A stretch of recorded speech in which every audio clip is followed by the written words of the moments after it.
कुछ certain countries ऐसी होती है जिसके कुछ रूल्स एंड रेगुलेशंस होते हैं, उनको फॉलो करना पड़ता है। आपके डॉक्यूमेंट स्कैन नहीं है, ठीक है, आपने प्रोवाइड किए हैं, आपने वेबसाइट के थ्रू अप्लाई किया या किसी एजेंट के थ्रू अप्लाई किया, अगर आपने अपनी डिग्रीज प्रोवाइड किया और वो अटेस्टेड नहीं है, कोई, मैंने जैसे आपको बताया था कि अगर आपकी कोई भी एक स्टैम्प पे मिसिंग होगी, आपने डॉक्यूमेंट्स प्रोवाइड किया, सब कुछ आपने each and every detail provide किया, लेकिन अगर आप उस सिटी से, पर्टिकुलर सिटी से बिलोंग करते हो, तो आपका वीज़ा प्रोसेस नहीं होगा। वीज़ा रिजेक्ट हो गया है तो उसको कंफर्म कैसे करें, मतलब रिजेक्शन हो गई है तो हमें पता कैसे चलेगा कि रीज़न क्या थी, किस रीज़न पे वीज़ा रिजेक्ट हुआ है, क्योंकि ये सब चीज़ें हैं जो चेक होती है। मेडिकल चेक होता है, क्रिमिनल रिकॉर्ड चेक होता है।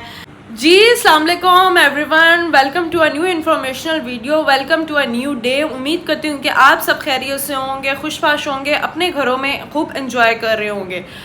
तो सीन क्या है, सीन मैंने आपको लास्ट वीडियो में बताया था कि दुबई ने विजिट वीज़ाज़ या रेजिडेंस वीज़ाज़ बैन किए हुए हैं। अगर आप विजिट वीज़ा पे आना चाहते हो, रेजिडेंट वीज़ा पे आना चाहते हो या एम्प्लॉयमेंट वीज़ा पे आना चाहते हो, तो वो दुबई ने क्यों बैन किए हुए हैं, वो कुछ र्यूमर्स हैं या हकीकत है, क्या सीन है, तो वो मैंने उस वीडियो में सारा कवर किया था। लेकिन इस वीडियो बनाने का मकसद क्या है, वो ये है कि मैं आपको स्पेसिफिकली वो रीज़न्स बताऊं जिस रीज़न्स की बुनियाद पे आपका वीज़ा रिजेक्ट हो रहा है। टाइटल वीडियो का देख के आपको अंदाज़ा हो गया होगा कि मैंने आपको इसमें कुछ रीज़न्स बतानी है जिन रीज़न्स की बुनियाद पे आपका वीज़ा रिजेक्ट हो रहा है, आयदर आप इनसाइड द कंट्री या आउटसाइड द कंट्री हैं। विजिट वीज़ा अप्लाई करें, employment visa, residence visa apply करें, लेकिन रिजेक्शन पे रिजेक्शन आ रही है, डिग्रीज कंप्लीट है, अटेस्टेशन प्रोसेस सब कुछ हो गया, डॉक्यूमेंट सारे प्रोवाइड किया, फिर भी रिजेक्शन क्यों हो रही है, क्या चल रहा है इमिग्रेशन में, क्यों वीज़ा बार बार रिजेक्ट हो रहे हैं। तो मैंने सोचा कि मैं एक स्पेसिफिकली एक वीडियो बना के उसमें सारे रीजंस कवर कर लूँ कि शायद हमारी साइड से कोई मिस्टेक आ रही है या इमिग्रेशन की साइड से मिस्टेक आ रही है। तो चलें आगाज़ करके मैं आपको रीज़न्स कुछ बताती हूँ किन रीज़न्स पे आपके वीज़ा रिजेक्ट हो रहे हैं। तो जिससे मेरा चैनल सब्सक्राइब नहीं किया, सब्सक्राइब कर दो, लाइक कर दो और कमेंट करके बता दो आपको मेरी वीडियो कैसी लगी। अगर आपकी मज़ीद कोई क्यूरीज है तो काइंडली वो भी कमेंट सेक्शन में मुझे बता दीजिएगा। इंशाल्लाह आने वाले दिनों में मैं उस चीज़ टॉपिक के ऊपर भी वीडियो बनाऊंगी। तो चलें जी आगाज़ करते हैं और मैं आपको रीज़न्स बताती हूँ किन रीज़न की बुनियाद पर आपका वीज़ा रिजेक्ट हो रहा है। Let's go.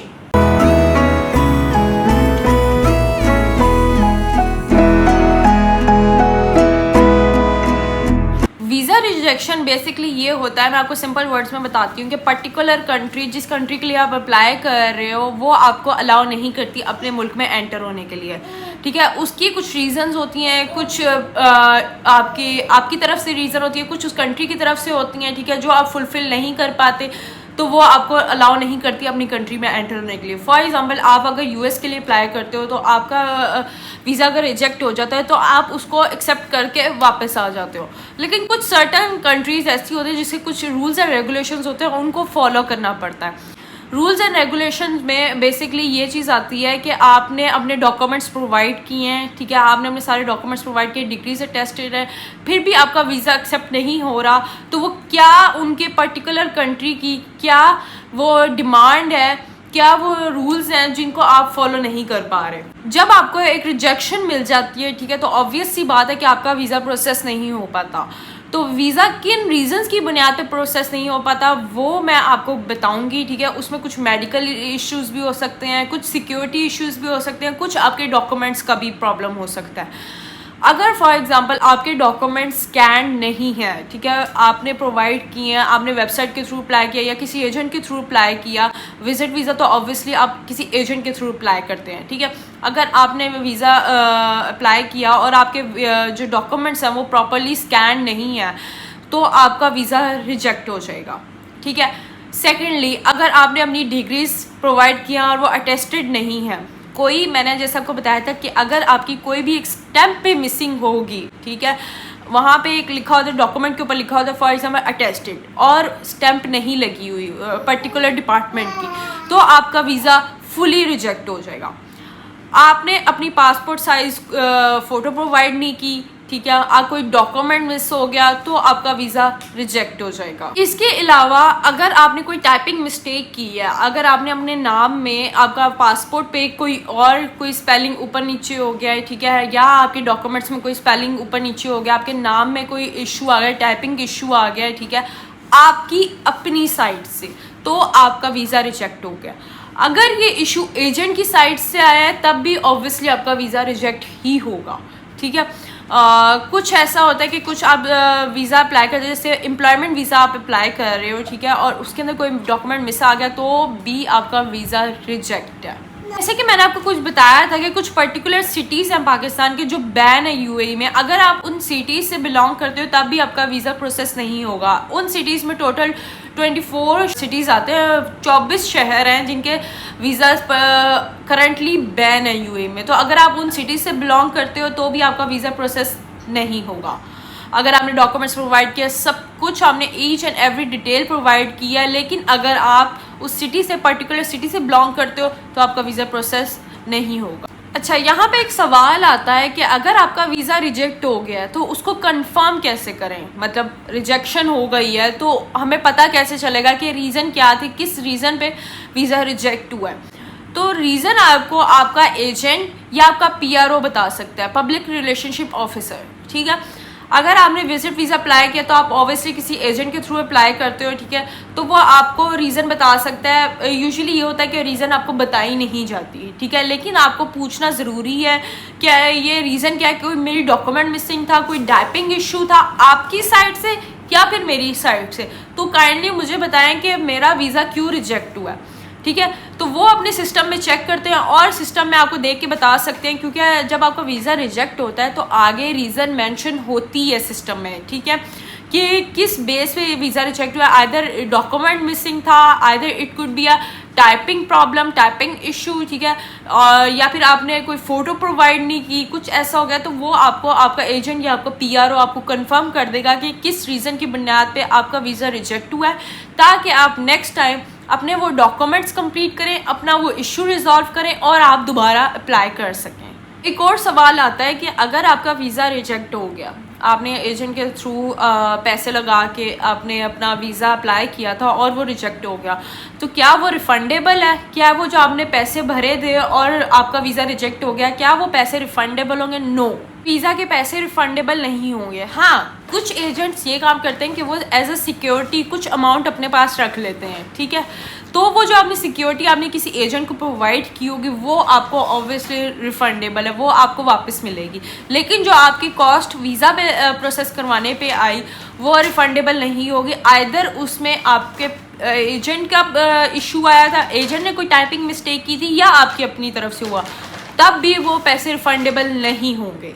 Last and most importantly एक पॉइंट यहाँ पे आता है कि जो अगर हमारा वीज़ा हमने अप्लाई किया था और वो रिजेक्ट हो गया, तो क्या दोबारा अप्लाई कर सकते हैं और कितने अरसे बाद अप्लाई कर सकते हैं। यहाँ पे कुछ लोग क्या करते हैं जल्दबाजी में कि आपने हमने एक एजेंट के थ्रू वीज़ा अप्लाई किया, ठीक है, अभी वो प्रोसेस में है, आप कहीं और जाके दोबारा किसी एजेंट के थ्रू अप्लाई कर देते हो, मतलब दो जगह पे आपने अपना वीज़ा प्रोसेस करवा रहे हो, तब भी आपका वीज़ा दोनों तरफ से रिजेक्ट होगा, ठीक है। आपने ये काम नहीं करना। अगर आपका वीज़ा रिजेक्ट हो गया तो आपने कुछ टाइम वेट करना है और उसके बाद आपने दोबारा डॉक्यूमेंट्स अपने पूरे करके दोबारा आपने वीज़ा के लिए अप्लाई करना है। Either it's visit visa, it's employment visa और रेजिडेंस वीज़ा। यहाँ पे कुछ मिस्टेक्स आती हैं, जैसे कि अगर आप रेजिडेंस वीज़ा के लिए अप्लाई कर रहे हो, ठीक है, रेजिडेंस वीज़ा के लिए कुछ मेडिकल प्रॉब्लम्स होती हैं, ठीक है, मेडिकल फॉर एग्जांपल इश्यूज आ जाते हैं। अगर आपका मेडिकल टेस्ट होता है और उसमें आप मेडिकल टेस्ट में फेल हो जाते हैं कुछ इश्यूज़ की वजह से, ठीक है, तो आपका वीज़ा रेजिडेंस वीज़ा प्रोसेस नहीं होगा। मेडिकल इशू क्लियर करना बहुत ज़रूरी है। कुछ सर्टन प्रॉब्लम्स होती हैं जिनके लिए आपको वो वीज़ा नहीं प्रोवाइड करते। अगर आपको कोई माइनर सी प्रॉब्लम है, हेल्थ इशू है, ठीक है, और आपको लगता है कि वो 1-2 हफ्ते में रिकवर हो जाएगा, तो आपका दोबारा अब जब वो रिकवर हो जाएगी तो आप दोबारा अपना रेजिडेंस वीज़ा के लिए अप्लाई करो। रेजिडेंस वीज़ा के लिए मेडिकल क्लियर होना बहुत ज़रूरी है। उसके बाद आ जाता है अगर आप एम्प्लॉयमेंट वीज़ा के लिए अप्लाई कर रहे हो, ठीक है, और आपने क्या किया, आपने कंपनी के साथ कोई घपला करके आप आए हो, ठीक है, उसने आपके ऊपर बैन लगा दिया, तब भी आपका वीज़ा रिजेक्ट ही होगा, ठीक है। सर्टेन टाइम पीरियड होता है जिसके लिए आपका बैन आपको वो कंप्लीट करना पड़ता है। फॉर एग्जाम्पल 2 साल का बैन लग जाता है, 5 साल का बैन लग जाता है, ठीक है, आपने वो सर्टेन टाइम पीरियड कंप्लीट करके दोबारा अपने वीज़ा के लिए अप्लाई करना है, ठीक है। यहाँ पे एक मेन रीज़न ये भी आ जाती है कि जिस रीज़न पे आपका एम्प्लॉयमेंट वीज़ा रिजेक्ट होता है वो है सिक्योरिटी सिस्टम, ठीक है।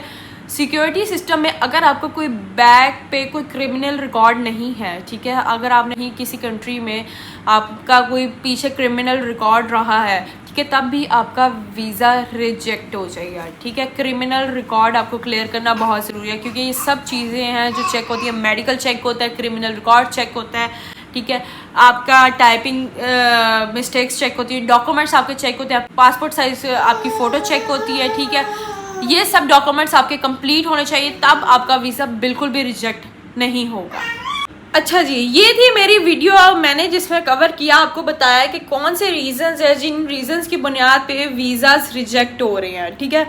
यूएई में कुछ रूल्स एंड रेगुलेशंस हैं जो आपको पूरे करने पड़ते हैं, जो आपको कंडीशंस उनके फुलफिल करके फिर आपको वीज़ाज के लिए अप्लाई करना पड़ता है। यहाँ पे कुछ रूल्स एंड रेगुलेशन मज़ीद चेंज हो गए हैं, ठीक है, कुछ इन्होंने न्यू एडजस्टमेंट किए रूल्स में। इंशाल्लाह मैं उन न्यू रूल्स को भी नेक्स्ट वीडियो में कवर करूंगी। तो जिसने मेरा चैनल सब्सक्राइब नहीं किया, काइंडली सब्सक्राइब कर दें, लाइक कर दें और कमेंट करके बता दीजिएगा आपको मेरी वीडियो कैसी लगी।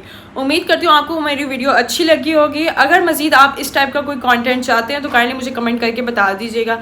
इंशाल्लाह मिलते हैं नेक्स्ट वीडियो में, तब तक के लिए अपना बहुत सारा ख्याल रखें। अल्लाह हाफिज़।